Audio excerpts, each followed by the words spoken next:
Well, I guess I'll start off. My name is Ron Boyd. I'm the past president of Emerging Hearts. I was president from 2017 to 2019. So here I'm a little bit here today to talk a little bit about my own journey as to what led me to where I am. What I would consider to be part of the awakening process. So, as I was thinking about this today, one of the things I read at one point in time was about that all literature is rooted in the idea of conflict.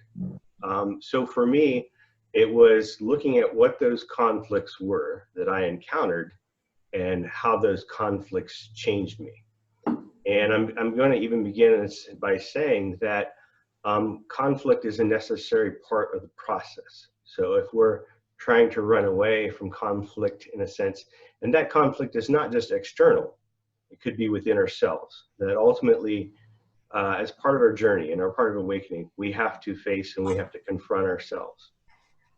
So a little bit of backstory. I was raised in a fundamentalist Christian religion, and I was one of those people who would come knocking at your door, and I was there to tell you that we had the truth and that you needed to convert to our way of seeing things, so forth. So I was deeply indoctrinated into Bible teachings and so forth, at least in terms of what their beliefs were about those. Now, some of the conflicts that you would encounter is that, yes, there are other people who call themselves Christian, but yet they didn't believe necessarily the same things that we did.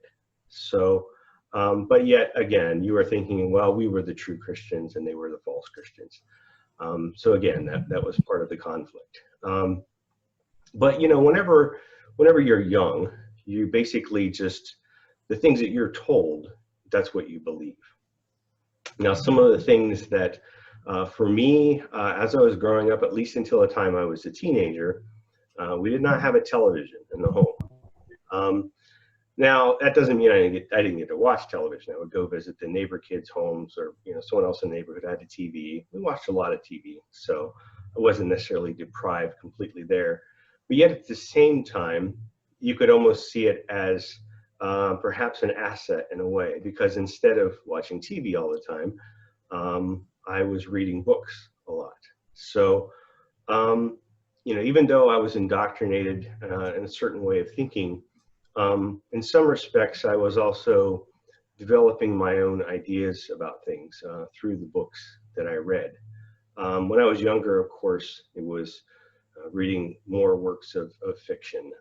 There was a woman who came to my mother's beauty shop.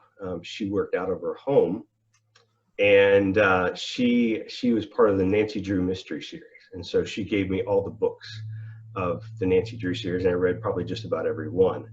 I was very much into mysteries. I read things like Sherlock Holmes and so forth. But I think that there's a bit of a metaphor there as well, is about the spiritual path is about struggling with the idea of mystery, of looking for clues.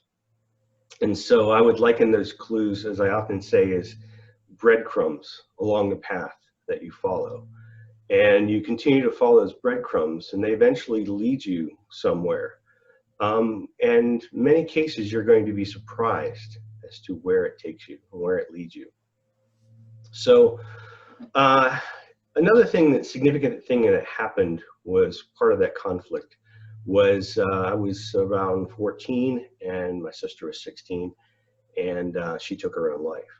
And so that was very difficult. In some sense, religion kind of gives you comfort and so forth, but it doesn't really diminish the pain.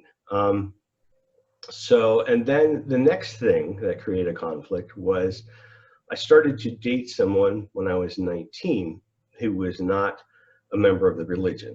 And they were Christian, but they didn't belong to the same Christian sect that I did. Ultimately, that relationship, it was controversial within the religion, but eventually I was excommunicated from the religion. So I was basically cut off from everyone that I had grown up with, who had been kind of like my world up until that point. You know, and like within that bubble, you know, the community was a good thing. So, but it was kind of like all these things I encountered caused me to wrestle with big questions. So, on one hand, the relationship was about love being the highest ideal, and yet other people didn't agree with that or understand that or whatever. And so I tried in many ways, try to live out my beliefs and my principles and so forth. But these things kept challenging me. So then the latter step then was I came across certain people who became mentors for me in my reading. At first I was trying to prove my own perspective. And then later on I came to challenge and question my own beliefs and assumptions. I was influenced by Scott Peck, who wrote The Road Less Traveled. I came across Joseph Campbell, who talked about metaphor and mythology and so forth. And then I also went through a phase where I kind of rejected religion and spirituality in some part altogether, and I became an agnostic. But yet Scott Peck talked about the stages of spiritual growth, and I recognized that he said that this was really only one of the stages. And he talked about certain concepts which were important to me that I wrestled with. He would talk about things like the microcosm versus the macrocosm. He would talk about paradox and so forth. And so all these books and teachers that I came across in my searching, you know, at a certain point, you come to a point and it's like, well, I can't go any further. And for me, that was when the awakening happened. And it was really kind of like a death and a rebirth. And so I reached Scott Peck after the stage of what he would call skeptic individual, which could be like atheist agnostic. I came to the plateau of what would be called mysticism. And so that started a new journey for me then. That really was the death and rebirth. And so as a result, then I studied many of the world's religions as a result. And I studied mysticism, and I realized that mysticism was something that could be found in all the major world's religions. And so it really became more about my experience that I had was having an experience of universal consciousness. There were other experiences as well, but that was one of the most significant. And I would call that something that's called unity consciousness. And really the underlying, to me, the underlying understanding of the universe is that we are all one, and we all live under the illusion of separateness. And it is our ego, in a sense, that gets in the way of us seeing that. And so the ego really has to be kind of torn down and destroyed until you're actually ready for the awakening. And again, it really is like a death and a rebirth process. I'm Carrie Weigley, well, now Carrie Earhart. And I guess my history with Merging Hearts, I started to come to enlightened meetings and programs back in 2009. And I met a few people then that were involved with Merging Hearts, and they became kind of mentors with me. And then for a period of time, I was on the board, and I also did a lot of promotional things with Merging Hearts as well. And now kind of just helping in a volunteer aspect here on the Merging Hearts Spiritual TV. As far as my spiritual history, I guess, or awakening is concerned, a little bit different than Ron in the fact that as a child, I'd always questioned things. I was a part of Catholic religion. My parents were both Catholics, and so I went to, you know, CCD and church every Sunday, but I never felt that it fit what really I believed. And you know, so I was always questioning things, and I was always a fan of the underdog. So typically it was, you know, I'd always in high school favored Native American beliefs, and then in college Eastern philosophy and religion, and so I was always questioning. But so that wasn't really part of my awakening process, that whole understanding of universal consciousness. As a matter of fact, I remember as a child, you know, when people would say, when they say to you, you're not the center of the universe, and I would always wonder what they meant by that, because to me, you know, we were all the center of the universe. We were all part of universal consciousness. So I didn't really understand what they were getting at by saying that. You know, in some ways I got that the aspect of self, or the thought process of self and ego, but I don't think I ever really felt that I had a self. So it didn't really make sense to me. I just felt a part of everything and everybody. So, you know, like I said, to me, it was as if I was the center of the universe, because the entire universe was part of me. So that really wasn't part of my awakening. But one thing that was similar to what Ron was talking about was conflict. And that came along much later. I remember when I was a camp counselor in Pennsylvania, at one point, this was before I met my husband, and you know, a woman wanted to read my palm. I didn't want to know my future. I didn't want to know. I didn't want like any, you know, fortune tellers or anything like that. So I didn't really ever have anything to do with tarot, or you know, any kind of anything to do with that, because I saw enough of the future myself. I really didn't want that. But she grabbed my palm and she insisted on reading it to me. And she told me that at the age of 38, I was going to have some crisis in my life that would trigger something. And she said like a divorce or something like that, where everything would change in my life. And that was pretty much dead on. So about, well, it was probably more like 10 years ago. It was between 8 and 10 years ago. My life started to fall apart. And this is the part where I get to be very vulnerable. These are things that I haven't told anyone, especially like on, you know, TV, I guess, before. But the big trigger to what happened for me was that I found out that my husband was having an affair, actually many affairs. And at the same time, I was falling in love with a man that was much younger than me. And that all of those things sort of broke down everything that I'd believed, or everything that I thought to that point meant something to me. So for me, you know, the idea of having a family with 2 kids and a dog and a house and the perfect job and, you know, all of those things, that was what life was about. And to that point, that was what I'd always been working towards, you know, having a job, being secure, having a family, and being a mom, and all of that. And at that point, all of that was like the rug was pulled out from under me. You know, I no longer had the perfect relationship.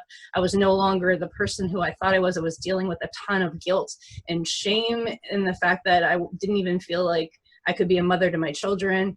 At that point, I was very suicidal. I know that I felt, I'm pretty sure I attempted to take my life at least 3 or 4 times because of that shame and guilt. And I didn't really know where to go with that.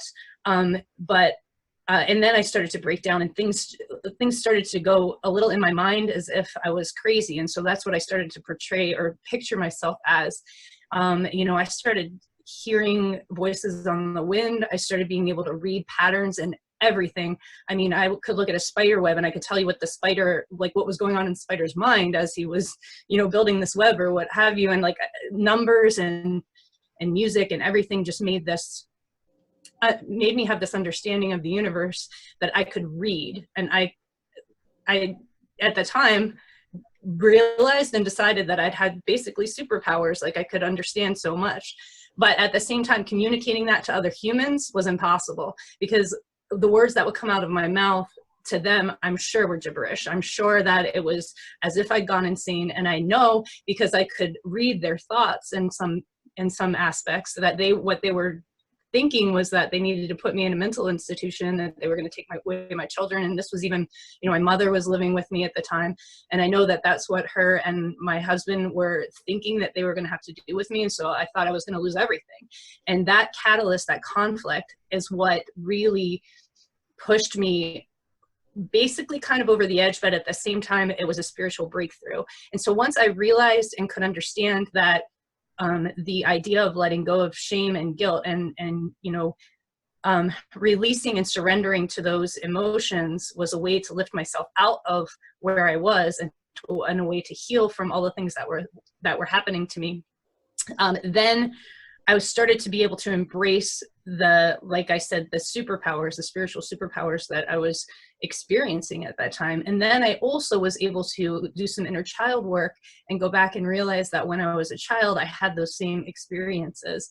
But I was also very afraid. And especially at the beginning part of my awakening, and probably up until just a couple of years ago, some of the things that I was able to do and able to experience scared me. And one of the things that I realized was that as a child, people used to pick on me because my name is Carrie, and you know, the movie Carrie, she was able to like do things with their mind, basically manifest things. Well, I realized that a child that I had those same powers, and I was able to do things and create things in front of me, co-create with the universe things that I knew, and a lot of people will say, you know, you were predicting the future, or you were just prophesizing or seeing things, but I know that I was actually co-creating them. I could understand and see that, and still understand and see that now.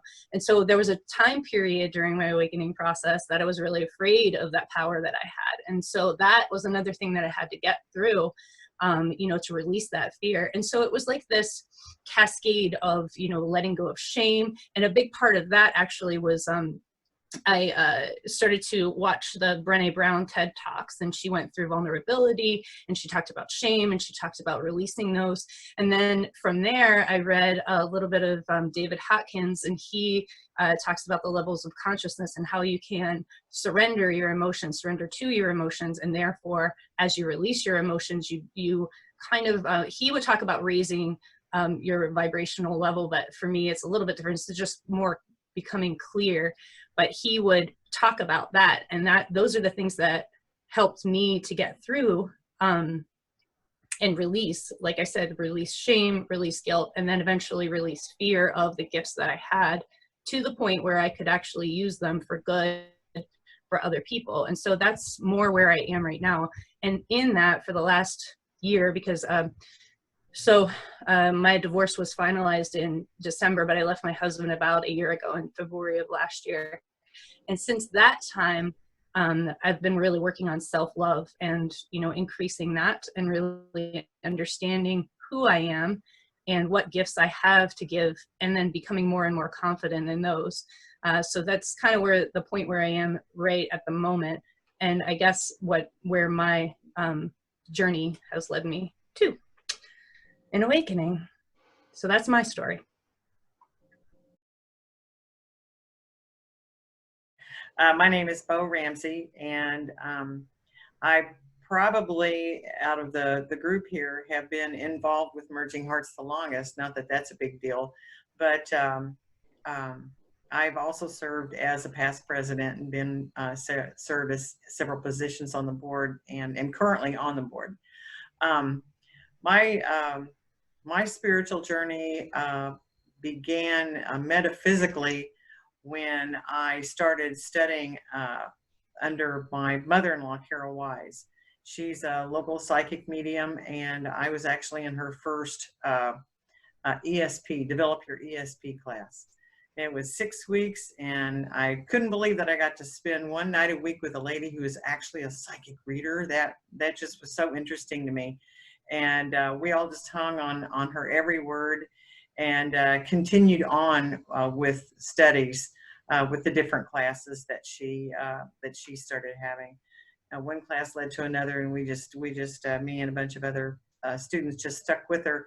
I learned a whole lot from her and other teachers, metaphysical teachers, spiritual teachers that I've had through the years. As far as awakening, I'm not sure. I've never felt like I wasn't awake. I know that sounds really weird, but awakening for me is seems like when I cross over into the next world, that's when I will be awakened. That's now that's probably a rationalization, because maybe I just haven't had an awakening yet. So, but I have had a lot of interesting experiences, and I was deeply involved with several different spiritual groups, and the last group that I was involved with is Merging Hearts. And I was studying a lot of different things, involved in a lot of different things, and this was right when we moved into the new building, and I reconnected with a long lost love and moved to Florida and just moved away from everyone. And I went, and the thought of that was a little bit scary because I had a big support group of people here in Ohio, friends who understood the way I believed and understood the things I said, and supported me in my, my beliefs. That, that's what we do at Merging Hearts. We're a community of people. We support each other in our beliefs. So when I moved to Florida, I had to go cold turkey, and my husband even he called it snake handling. He was so funny, but of course that was, I think that was a defense mechanism on his part. But at any rate, I never really got involved with any groups while I was in Florida. So I really kind of felt like I was for the first time really walking my talk, and just seeing myself be in a world without any other people around me who understood the way I thought. And you know what? It was fine. It was just fine. Leon Russell said we all live in the jungles of our own mind. And my jungle's great, man. I got a big machete and I know where I'm going. And so I just changed my addresses. That's all I did when I moved to Florida. But I'm back now, and back involved with Merging Hearts, and just really, really glad to be participating and help us grow. And that's my story, and I'm sticking to it. Everybody's got such interesting stories, and they're all different. That's what makes this wonderful. But as far as being awake, and we'll talk about, I know we're going to talk about what being awake or awakening means to all of us later, but I either have always been awake or I'm not awake yet. So I'm not really sure, because it just seems like I've been awakening all my life. But ever since I can remember it, I always felt like, even when I was a child, that there was so much more to consciousness and awareness than I was able to experience in my mind and body, and I yearned for it because I didn't know what it was. And it just filled me with an angst sometimes. I was brought up Methodist, but I was very fortunate to have parents that encouraged free thinking. And I never felt like the religion I was taught was the only way to experience God, and I really never experienced God in that religion. I always thought of him as something very, very distant that I could never connect with. In high school, I was introduced to Edgar Cayce and reincarnation and the spirit world and all of that stuff. And I was fascinated, and that just opened me up to wanting more and more and more and more. You could say that my journey probably began at that point, but really it just kind of gave it a focus. And I've always been very fortunate to be able to share this with my mom. She's always the first person I go to when I have some kind of spiritual idea or I have a question. My family, to some extent, they were open and accepting, but I couldn't really talk about it quite as much to them. After high school, during the decade of the 70s, that was a decade of exploring all things metaphysical and spiritual, and which I did with a deep yearning and longing.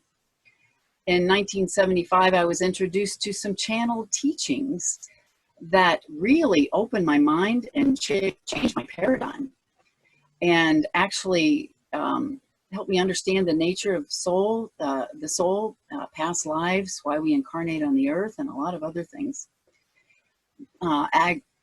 the person that channeled all this information actually channeled what they call life readings. And most of my family got life readings at that point. It actually gave me some direction in my spiritual journey, and I learned, it told me way back in 1979 that I incarnated specifically to participate in this transformation that's going on right now, that the earth is experiencing right now.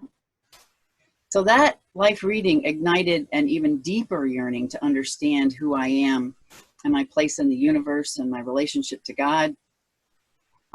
It was at that point that my mom and I learned how to do past life regression, and in the 80s. And over the next 3 decades, and even now, we regressed each other hundreds of times, and we regressed other people to a lesser extent. So I've recalled in the neighborhood of somewhere around 50 of my own past lives, and I've delved deeply into my subconscious and explored my higher self through that method. I've really discovered, I feel like I've discovered who I am as a soul as much as I can, being in a spiritual being in a human body. And it continues on all the time. So that's been really the major focus in my spiritual journey, is understanding myself as a soul through my past lives. And in the past 5 years or so, I've been able to turn this into a profession, to be a past life regressionist to others. Like everybody, I've had a challenging life, and those challenges have pushed me into a more personal and spiritual growth, just as everybody else. And I used past life regression to help me through all those challenges, to understand what was going on, why I brought them into my life, why I reacted the way I did, to help me transform, and just to generally enlighten me.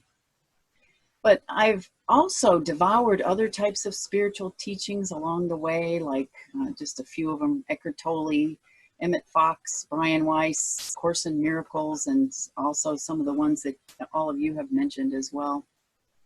I delved into yoga, meditation, mindfulness, affirmations, and all of that.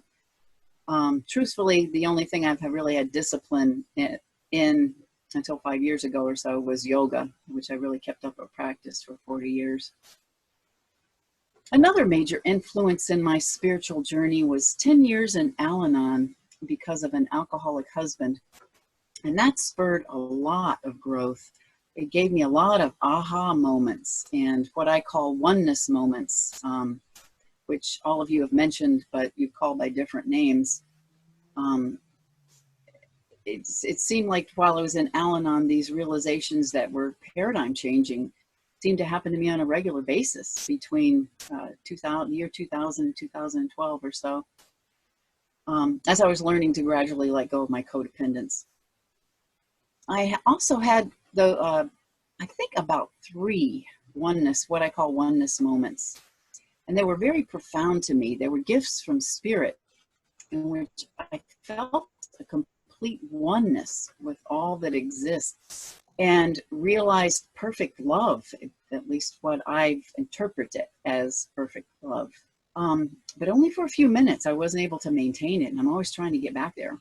But just long enough to experience the acute realization that love is the most powerful force in the universe, and nothing can destroy it, and it can overcome anything. I already knew this intellectually, but experience it gave me a knowingness and a wonderful comfort in my life.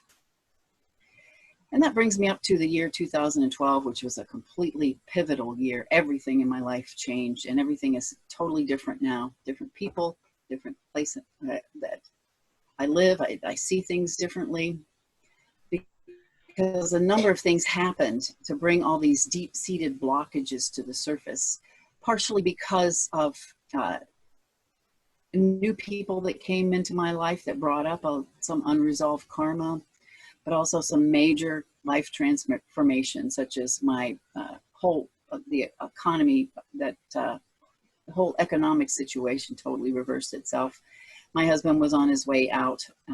He didn't have much longer to live. but other things as well. It just seemed like everything happened at once. In my usual manner, I turned to past life regression, and I had a number of past life regressions that helped me to get to the root of some of this karma that was coming up, and to help me deal with things, to help enlighten me.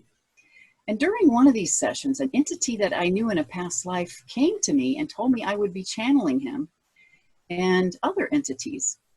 This wasn't a huge surprise because I've been channeling spontaneously all my life, but I never actually called on it. It was never anything I had under control. It just kind of happened. And I'd also been told a number of times by spirit that I would be doing this later in my life. So I began channeling Joshua. He's Joshua from the Bible.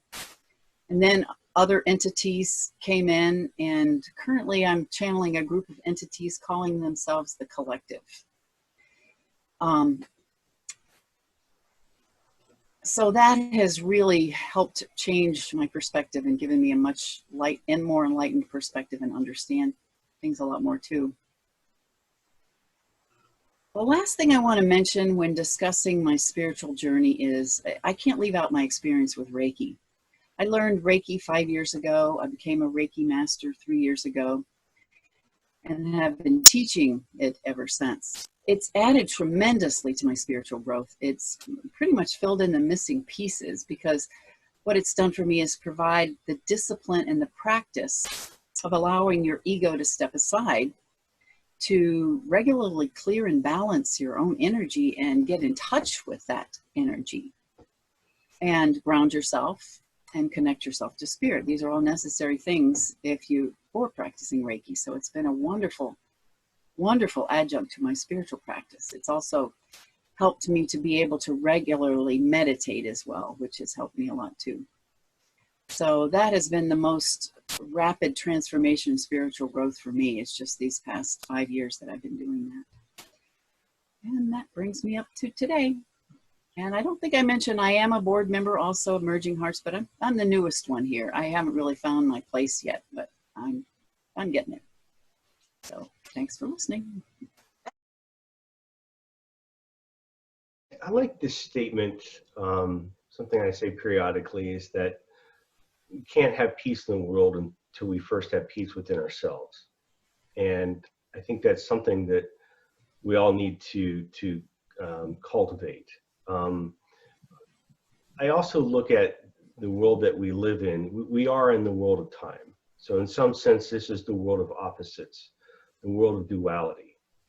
But if we can learn to see, in some sense, everything as being necessary, that this is the realm where we are here to learn. We're here to learn our lessons. And so, if there is nothing to achieve, there's nothing to overcome in some sense, that we're not really growing. So we have to be challenged. But we can transcend it, and we can see the world from a higher perspective. And that to me, if you can get to that point, that is transformative to your life. And in some sense, then I think that your life mission or purpose becomes about being in service to humanity. And I think that ties in as well with what we do at Merging Hearts.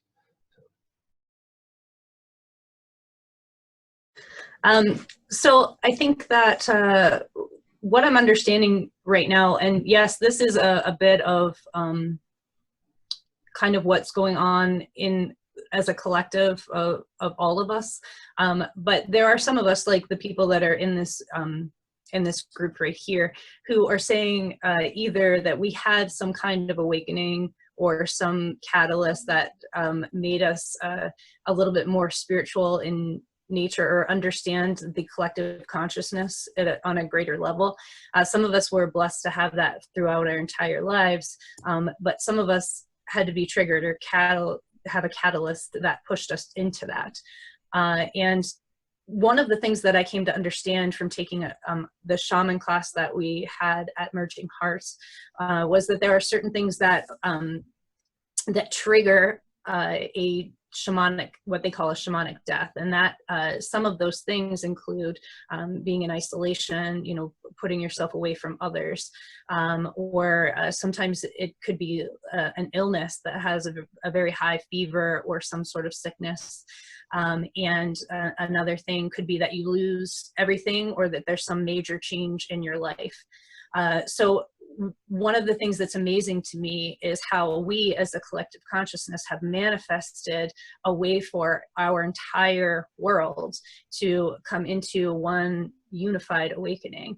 And so this, on massive scale, we are seeing people go through those exact things. If you think about it, what we're going through at this point and then going forward, we are experiencing that catalyst on a great scale. So that pushes us to question everything that we've ever known. It pushes us to break down the systems. And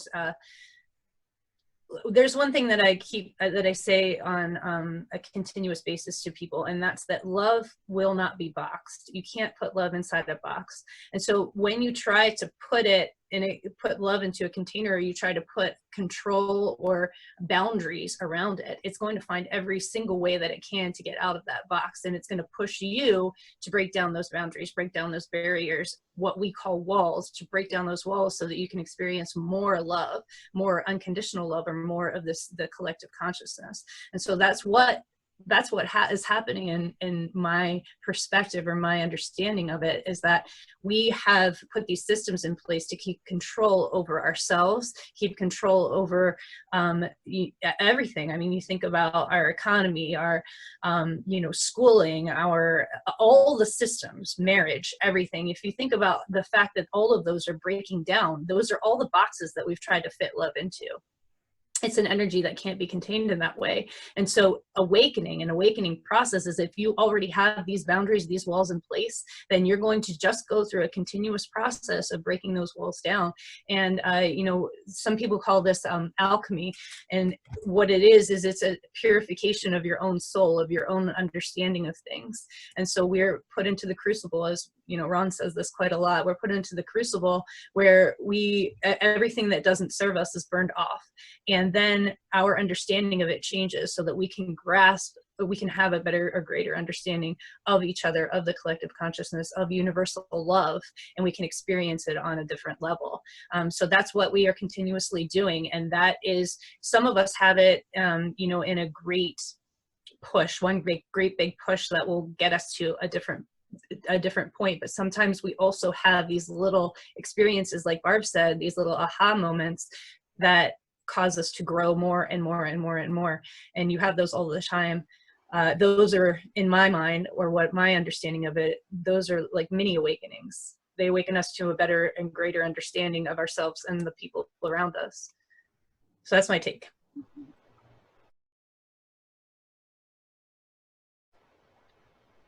Well, this all makes me think about A Course in Miracles.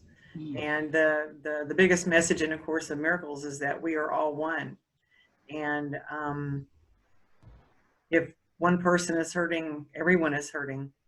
And I think that the awakening that is coming in the collective is going to have to do with that, with people actually not just thinking about being one, but actually coming to have a knowingness about it.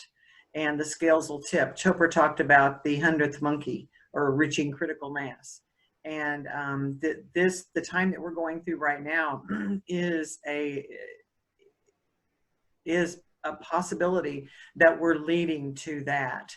And so as uncomfortable as self-isolation and the different stressors that have been put on people because of the pandemic, as bad as that is, it is equally good in another way.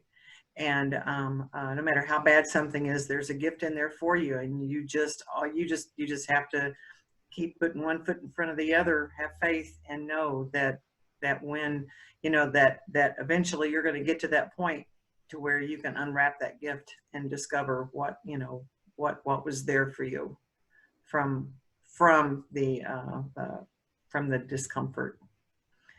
So And I'm with you, Barb. You know, either I've always been awake, or I'm gonna have my awakening, you know, when I cross over the chilly waters. So that's it.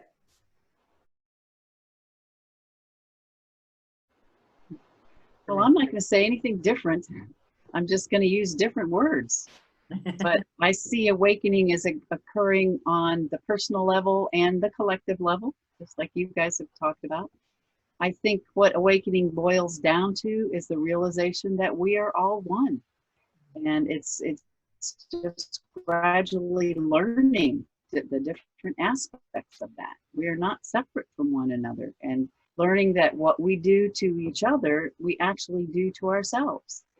And this means that everything that we do and think affects everything else. So that when we think negative thoughts, not only does it send energetic ramifications throughout our own bodies, minds, and emotions, which most people understand, but it also sends those ramifications throughout the world.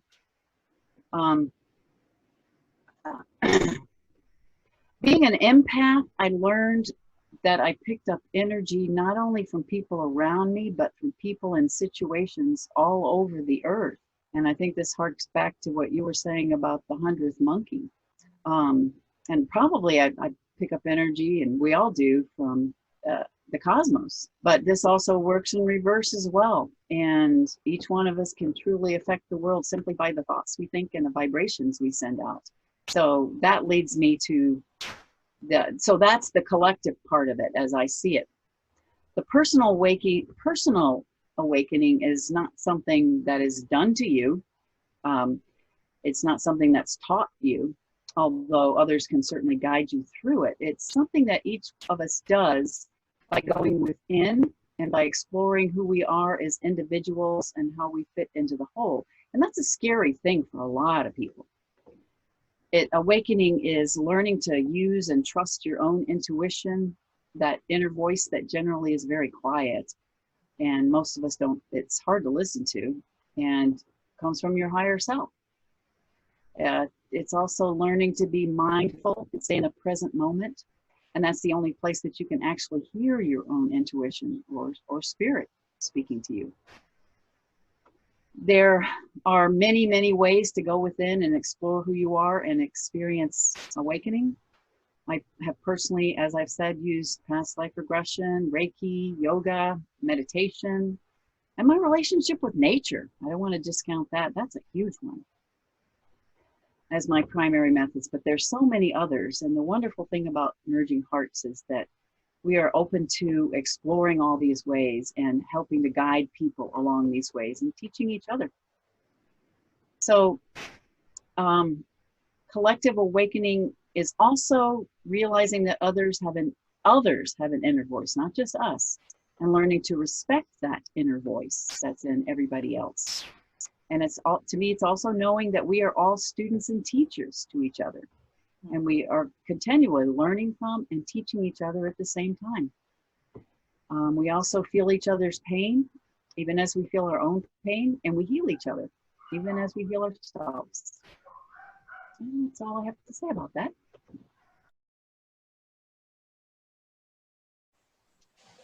So for me, I think the beautiful thing about it is that it's a place where we support each other on our journeys. I know for me, when I first came here, it was kind of like I was allowed to say and talk about things that I couldn't anywhere else, and so it gives us a certain freedom to do that.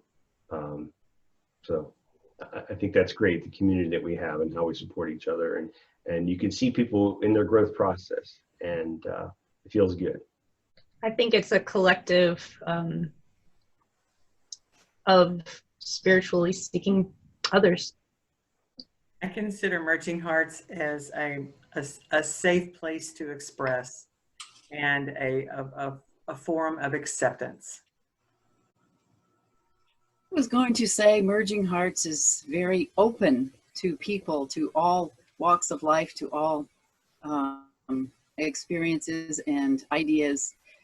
Unfortunately, we're not physically open right now, but we will be one day. But we are very spiritually open.